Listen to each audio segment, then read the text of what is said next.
The 1979 direct elections to the European Parliament were the result of intense inter-community debate that had spanned over 3 decades.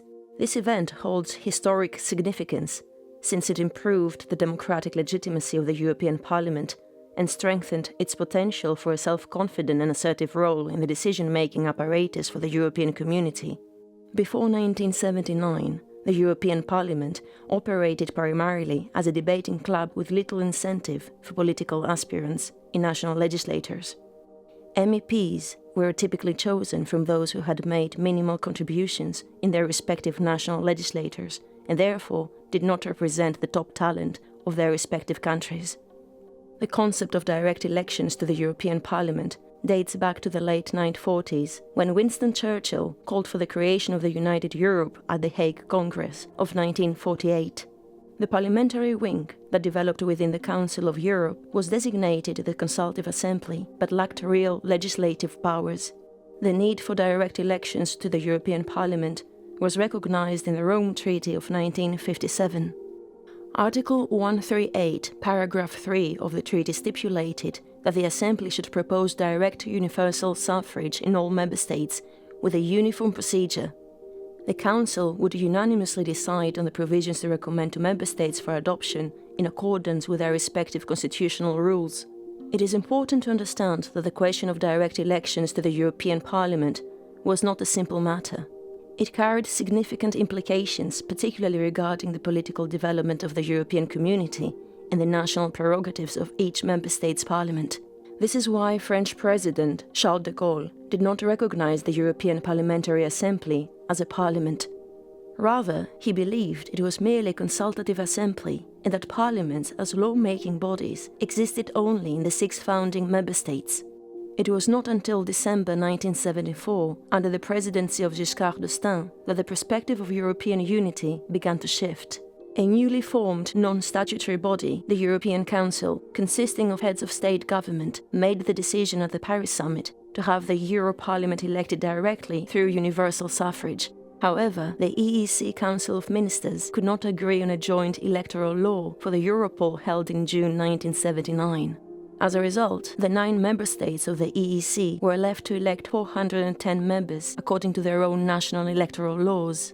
Since 1974, structural changes have taken place in the transnational political groups. As part of political preparation for direct elections, various transnational political and ideological groups were formed, including the European People's Party, the Confederation of Socialists, the Liberals, the Communists, and the Conservatives. Despite the direct elections to the European Parliament, which began in 1979 for a 5-year term, the European Economic Community had not given much thought to augmenting its powers under the Treaties of Rome. These powers included the right to reject the entire EEC budget, to pass a vote of censure and dismiss the Commission as a whole, and to elicit information through public questioning of the members of the Ministerial Council and the Commission. Despite the European Parliament's limited role in the EU at that time, there were possible reasons behind the first direct elections for MEPs. First, Western Europe was facing one of its most severe economic crises, which included high levels of unemployment and inflation. The European Parliament provided an additional community-wide democratic forum that could help member states combat economic adversity and subversive forces. Secondly, the EEC projected the image of a superpower in the making, capable of increasing the weight of its member states in the fast-changing balance of power in the international system. Additionally, political leadership in member states had realized that West European countries could not individually cope with the problems of global dimensions. Briefly, in defiance of the significant challenges of forging transnational unity, Europe appeared to be moving towards greater political cohesion and solidarity. In the first direct elections for MEPs, Denmark, Ireland, the Netherlands and the United Kingdom voted on June the 7th, while the rest of the member states voted on June the 10th, 1979. All member states, except England, Scotland and Wales, used proportional representation. Although the turnout could be estimated roughly after the polls closed on June the 7th, the votes were not counted until the polls had closed everywhere, which effectively meant at the end of polling in Italy on June the 10th at 10 p.m. As a result, no community-wide election night special could be run. Long before the elections, the European Commission and Parliament launched information programs designed to persuade voters to turn out and counter critics of direct elections to a parliament with very limited authority and minimal role in the community's legislative process. A high turnout was expected to enhance the democratic legitimacy of the community and its parliament and justify the latter's claims for greater powers. The level of turnout in the EC was therefore a major concern for politicians and observers alike. Although turnout across Europe averaged 61% on June the 7th and 10th, it varied significantly between states. The exceptionally low poll in Britain requires explanation anyhow. Among the reasons mentioned were the unobtrusive character of the information programs, the lack of enthusiasm and leadership by the major parties, the few appearances of Mrs. Thatcher and Mr. Callaghan, and public scepticism towards the EEC. After the elections, it was also claimed that people had been deterred from voting because they had insufficient information about what elections were about or their significance. The European Parliament and Commission launched information programs in 1978 to prepare for the European elections. In 1979, they collaborated on a joint program that built upon the awareness-building activities of the previous year. In fact, the 1978 program had aimed to indirectly generate interest through opinion leaders disseminating information to their groups. The joint program used advertising and public relations agencies to implement media campaigns, including press advertising, exhibitions, and television and radio advertisements. At the beginning of 1979, there was a debate about whether the information program should be suspended during any general election. However, the decision to limit the official information programs to the early months of 1979 was primarily driven by some member governments' concerns about EC intervention in their domestic affairs rather than financial constraints. In Germany, a wide range of activities, including street theatre sponsored by the Europa Union and the specially created Länder committees for the European elections, took place. The enthusiastic support of national and Länder governments and other bodies greatly assisted in the realization of the information program. This support was made possible by the underlying commitment to the European integration and the governing party's backing of direct elections. By contrast, in Britain, despite the establishment of 2 special offices in Manchester and Birmingham to bring the community closer to the people, and despite the presence of permanent EC press and information offices in Edinburgh and Cardiff, the EC's visibility did not appear to have been much enhanced. None of these efforts generated enthusiasm for the European elections among the general public. In Denmark, opportunities were seized to involve all sectors of the public, including school children who were too young to vote. The intervention of general elections on the 3rd and the 10th of June 1979 did not entirely overshadow the European elections in Luxembourg and Italy. Radio jingles in Italy precisely urged people to vote, and colourful magazine advertisements explained all aspects of the EC with regard to its parliament and direct elections.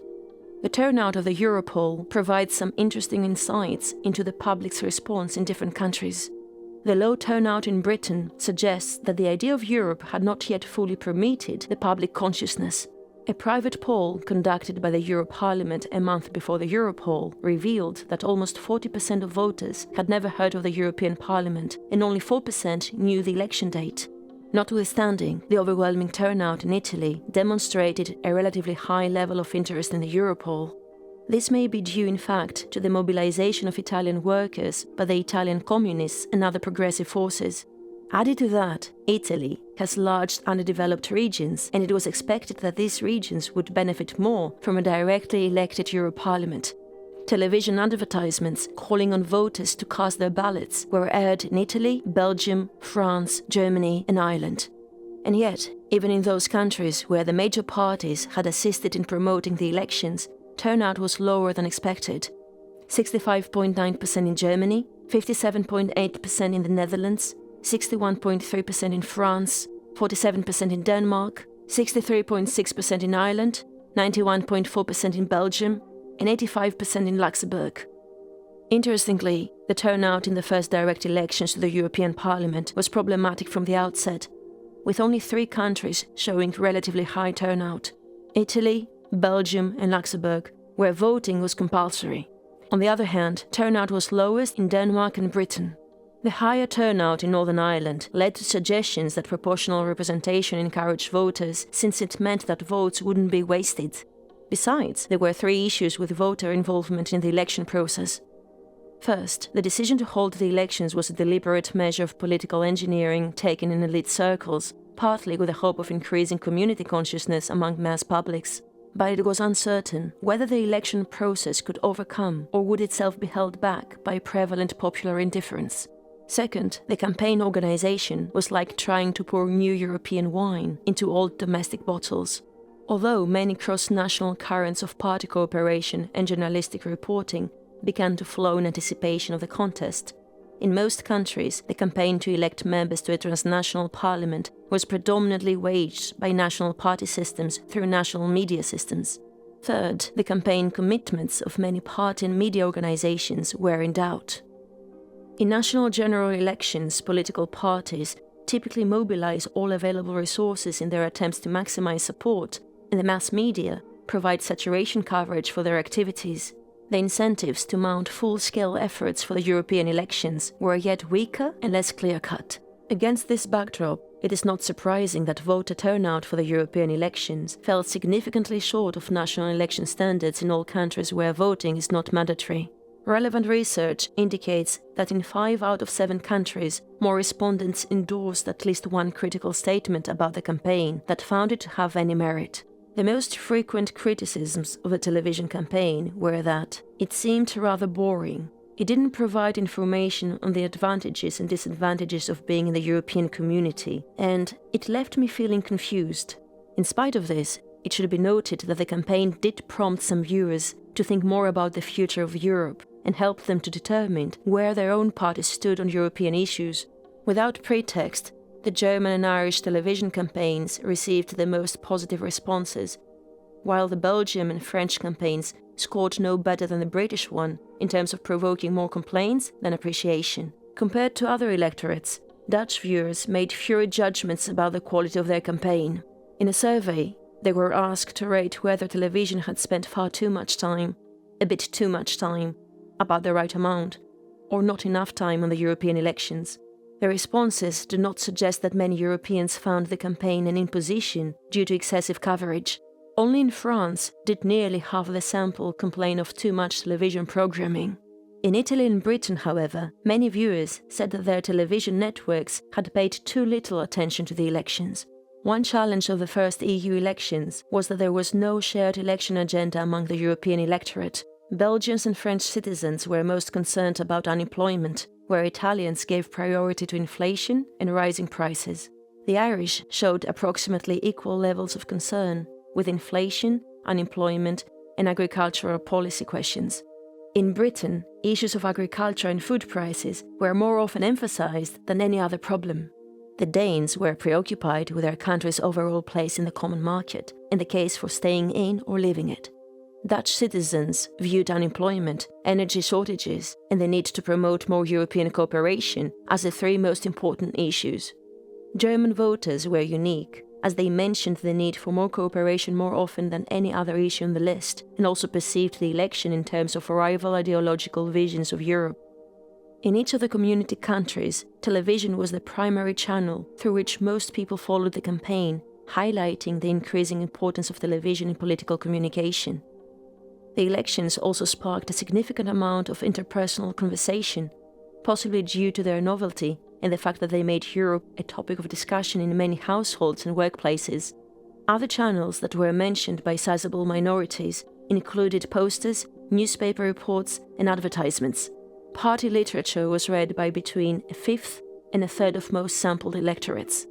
However, meetings and rallies played a negligible role in this election, and there were a few direct exchanges between voters and party workers, except in Ireland and Italy, where activists apparently made more effort to contact voters.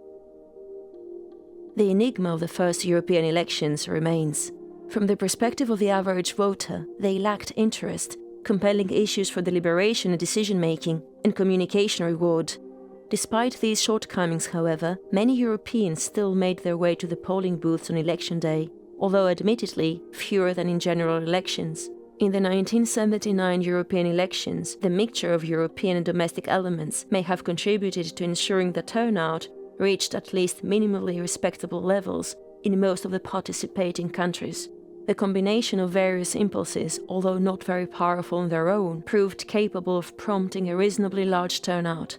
While the 1979 European elections introduced many voters, journalists and politicians to the unfamiliar European Parliament, their appeal was limited due to their reliance on national institutions to perform a transnational function. This issue is compounded by the rudimentary development of the European community, which is the root cause of the problem. A European election that primarily consists of national parties following domestic campaign procedures may appear to voters as a poor imitation of a general election, resulting in a low turnout. To overcome this, European elections should present voters with new frameworks and challenges that encourage them to adapt their political thought and communication patterns accordingly. This transformation would require political preconditions, such as a structural shift towards federalism in the relationship between community and national governmental institutions, or a greater transfer of campaigning powers to transnational party federations. Alternatively, the European Parliament could acquire new roles, such as raising questions of general policy and forcing debates on them to inject a political dimension into Europe. Without such developments, European elections are likely to be compared unfavorably to national general elections, resulting in low turnout. The results of the European elections were largely interpreted through the lens of national politics in almost every EC member state. While this was expected in the case of countries that held national elections at the same time, such as Luxembourg, it was hoped that the European elections would not be solely seen as measures of public satisfaction or dissatisfaction with the current government. Unfortunately, this is what generally occurred. Instead of being viewed as a distinct and separate event, the European elections were often overshadowed by national issues and concerns.